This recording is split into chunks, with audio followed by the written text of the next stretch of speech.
Hello and welcome everyone. I am Roshan. Hope you all good. Today I am going to discuss a question which is write a program to input a three digit number and display the sum of the digits. तो चलिए सबसे पहले मैं अपना देव C plus plus open कर लेता हूं। उसके बाद मैं कंट्रोल एन प्रेस करूंगा ताकि यहां पे मैं अपना प्रोग्राम लिख सकूं। अब मैं सबसे पहले सी लैंग्वेज का यहाँ पे सिंटेक्स लिखूंगा। सिंटेक्स का मतलब होता है प्रोग्राम को लिखने का तरीका। ये मेरा studio dot H header file है। उसके बाद मैं मेन फंक्शन लिखूंगा। मेरा जो भी प्रोग्राम होगा वो मेन फंक्शन के अंदर ही आएगा। अब आते हैं क्वेश्चन पे। मेरा जो क्वेश्चन बोल रहा है वो बोल रहा है कि आपको यूजर से 3 डिजिट का नंबर इनपुट लेना है, मतलब 3 डिजिट नंबर आपको यूजर से इनपुट लेना है और उसको तीनों जो डिजिट रहेगा वो तीनों डिजिट का जो भी सम आएगा वो सम आपको प्रिंट करवाना है। तो सपोज दैट आपके पास 3 डिजिट है 465। आपके पास 3 डिजिट है 465। अब इस तीनों डिजिट का सम कितना आएगा? 6 4 10, 10 + 5 गिव्स अस 15। तो आपका जो आउटपुट आएगा वो 15 आना चाहिए। तो इसी को आप सी लैंग्वेज में आपको प्रिंट करना है।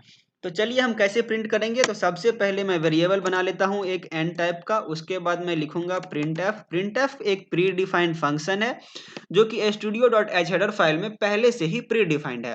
प्रिंट एफ का काम होता है आउटपुट शो करना। अब मैं यहां लिखता हूं इंटर थ्री डिजिट नंबर। जब मैं प्रोग्राम को रन करूंगा तब सबसे पहले मेरे आउटपुट स्क्रीन पर शो होगा इंटर 3 डिजिट नंबर। अब जो भी नंबर 3 डिजिट वहां पे एंटर करोगे उसका वो सम प्रोवाइड करेगा। अब यूजर से इनपुट लेने के लिए आपको स्कैनएफ का यूज करना पड़ेगा।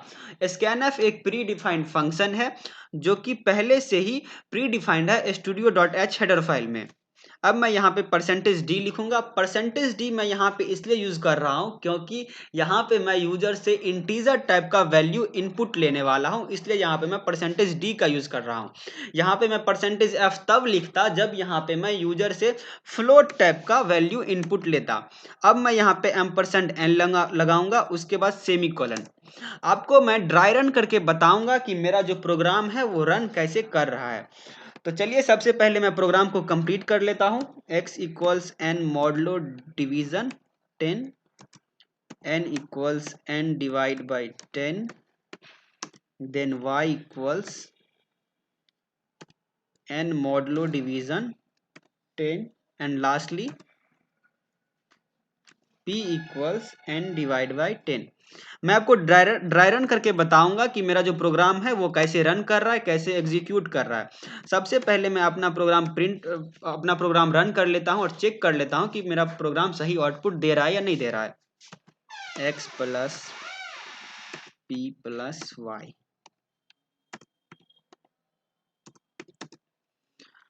अब मैं प्रिंट कर लेता हूं print f sum is %d comma सम।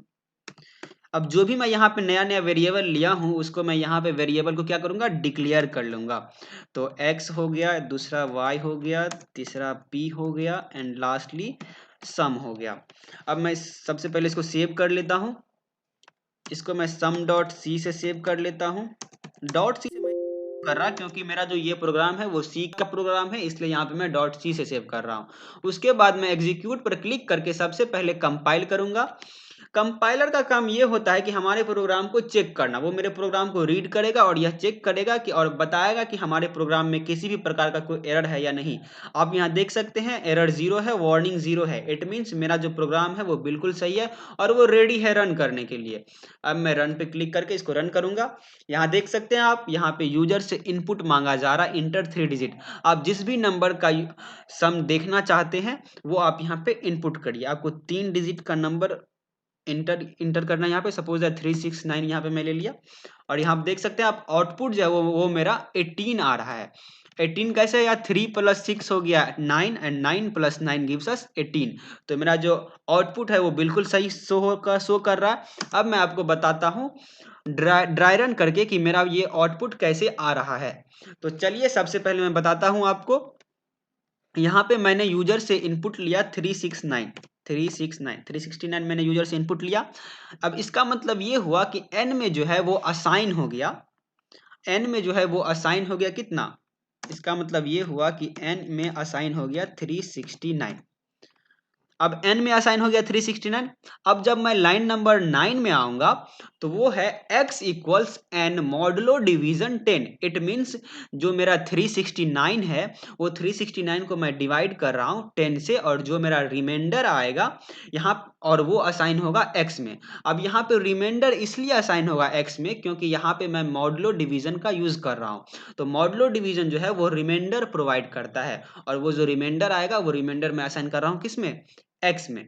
तो मैं आपको बताता हूं ड्राई रन करके। सबसे पहले मार्कर यहां ध्यान दीजिएगा आप लोग, यहां 369 मैंने यूजर से इनपुट लिया और उसको मैंने क्या किया, तो 10 से उसको हमने डिवाइड कर दिया। यहां हो गया 10 3 जा 30,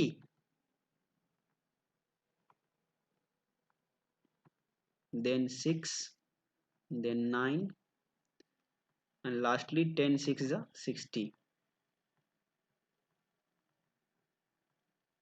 तो मेरा जो रिमाइंडर आ रहा है वो मेरा रिमाइंडर कितना है, वो मेरा रिमाइंडर जो है वो 9 है।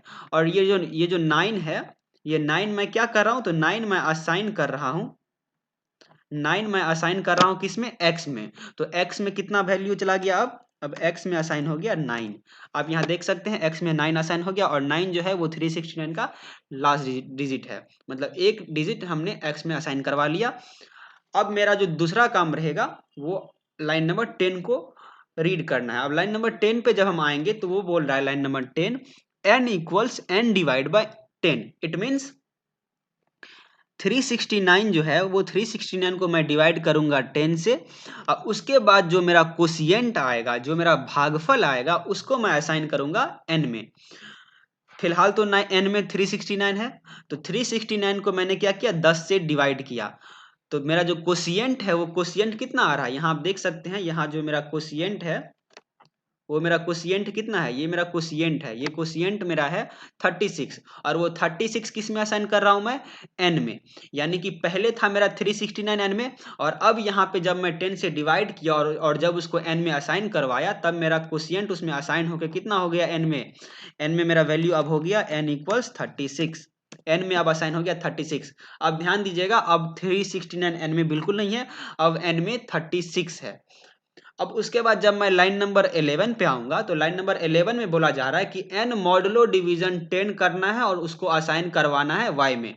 अब n में कितना है, अब n में 36 है, अब 36 को मैं डिवाइड करूंगा 10 से, और जो रिमाइंडर आएगा, यहाँ पे मॉडुलो डिवीजन है, तो जो रिमाइंडर आएगा वो रिमाइंडर असाइन होगा y में, क्योंकि मॉडुलो डिवीजन जब भी हम लगाएंगे तब रिमाइंडर ही वो प्रोवाइड करेगा हमको, और वो रिमाइंडर जिसको हम असाइन, जिसमें असाइन करवाना चाहेंगे वो उसमें असाइन होगा। अब यहाँ पे मैं क्या किया, तो यहाँ पे n में 36 है, अब n में मेरा 36 है, और उस 36 को मैंने क्या किया, अब उस 36 को मैंने 10 से डिवाइड कर दिया। तो क्या हो गया, 10 3 जा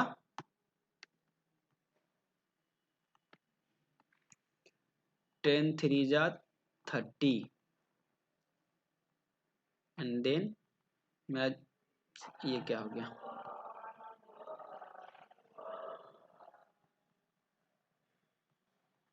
एंड देन मेरा रिमाइंडर जो आएगा वो रिमाइंडर आएगा मेरा 6। तो यहाँ आप देख सकते हैं, यहाँ जो मेरा रिमाइंडर आया है डिवाइड करने पर वो 6 आया है। तो y में असाइन क्या हो जाएगा, 6 असाइन हो जाएगा y में, क्योंकि यहाँ पे y equals n modulo division 10 है, n में 36 है, और 36 को हमने 10 से डिवाइड कर दिया, और जो रिमाइंडर आया है उसको मैंने असाइन करवाया है y में। रिमाइंडर इसलिए इसमें असाइन होगा क्योंकि यहाँ पे हमने मॉडुलो डिवीजन का यूज किया है, तो वो रिमाइंडर ही प्रोवाइड करेगा, और वो जो प्रोवाइड करेगा रिमाइंडर वो असाइन होगा y में। तो अब y में चला गया कितना, यहाँ पे नहीं भाई, y, अब y में मेरा चला गया कितना, तो 6। अब x में 9 असाइन हो गया, y में 6 असाइन हो गया है। अब मैं आऊंगा लाइन नंबर 12 पे। अब लाइन नंबर 12 में है n डिवाइड बाई 10 और उसको असाइन करो p में, यानी कि n में मेरा 36 है। अब 36 को सिंपल डिवीजन करना है 10 से, और जो मेरा कोशिएंट यहाँ पे सिंपल डिवीजन कर रहे हैं, तो इसलिए ये आउटपुट हमको क्या देगा, कोशिएंट देगा, वो हमको प्रोवाइड करेगा, कोशिएंट प्रोवाइड करेगा। तो जब 36 को जब मैंने 10 से डिवाइड किया, जब 36 को मैंने जब 10 से डिवाइड किया, तो कोशिएंट मेरा कितना आया है, कोशिएंट मेरा आया है 3। तो कोशिएंट जो यहाँ पे 3 है, वो 3 असाइन होगा किसमें, p में। तो p में 3 असाइन हो जाएगा 3। तो अब यहाँ देख सकते हैं x में 9 असाइन हो गया है, y में 6 असाइन हो गया है, p में 3 असाइन हो गया है। अब ये तीनों डिजिट जो डिजिट है वो x, y और p में रेस्पेक्टिवली असाइन हो गया। देख सकते हैं आप, x में 9 असाइन हुआ है, यहाँ पे 9 है, y में 6 असाइन हुआ है, ये भी 6 है, और यहाँ p में 3 असाइन हुआ है, यहाँ पे 3 है। यानी कि x, y और p में ये तीनों डिजिट जो है, ये जो नंबर सिंगल नंबर है, वो अलग अलग डिजिट में तीनों इस वेरिएबल में असाइन हो चुका है। और अब मैंने क्या किया, तो ये जो वेरिएबल है मेरा x, p, y, इस तीनों को ऐड कर दिया और उसको मैंने सम में असाइन करवा दिया है। और वो क्या देगा, आउटपुट हमको 18 देगा, क्योंकि 3, 6 और जब 9 आपस में ऐड होगा तो क्या होगा, 18 होगा। और 18 मैंने सम में असाइन करवा दिया, और फिर हमने क्या किया, तो सम का वैल्यू प्रिंट करवा लिया। और उसके बाद आप रन करके देख सकते हो इसको, कंपाइल एंड रन। आप यहाँ 369 के अलावा कोई और भी नंबर ले सकते हो। सपोज दैट हमने नंबर ले लिया कोई दूसरा 5, 7, 4, यहाँ आप देख सकते हो सम इज 16 आ रहा है, मतलब 5 + 7 gives us 12 and 12 + 4 gives us 16। तो हमारा आउटपुट बिल्कुल सही आ रहा है। तो यदि आपको मेरा ये वीडियो अच्छा लगा हो तो आप लाइक करिए, चैनल को सब्सक्राइब करिए and press the bell icon. Thank you.